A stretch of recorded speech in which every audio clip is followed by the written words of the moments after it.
that just for any kind of future need. This is at our current Hazel Green Tower site? We don't have a tower out. Hazel Green has their own tower out there at the fire station.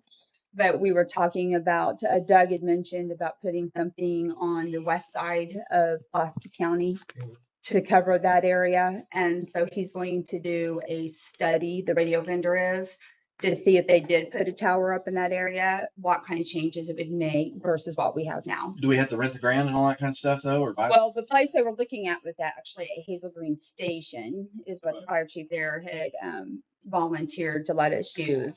But the current tower that's there will not support the antenna that would be needed.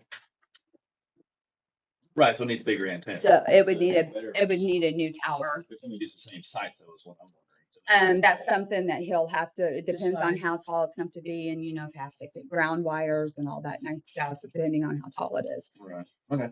So no worries. He's going to go ahead and do all that study just to tell, will it be cost effective of what it would cover. On the GIS grant, we have been working really hard with Geocom. They were to the point where the term is called fallouts on this grant that we got. They go through and take all of our current points and anything that is addressed on the wrong side of the road or not in numerical order, or is a point that doesn't have an address assigned to it, they call those fallouts because they're not correct. And this is all part of the grant that they go in and they also look at all of the borders of the areas on based on the responders and the layovers and the response plans. And then they will come back and we have to go out and physically look at these addresses that fall out. So we have to find out, is there a house resident there? If there is, try to get a hold of the homeowner to find out what address that they're using.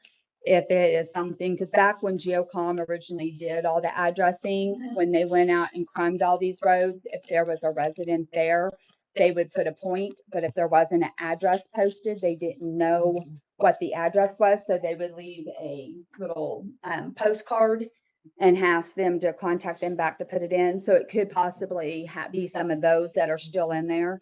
Because sometimes, people, if they have mobile homes or they have like maybe an older farmhouse and they build a new house, they keep the old one there for storage or whatnot. And somebody may not be living in it. So therefore, we don't have an address on that. So if those are those old ones that date back to the 2002 area of when that was done, then we'll just remove those points because that obviously there's nobody living in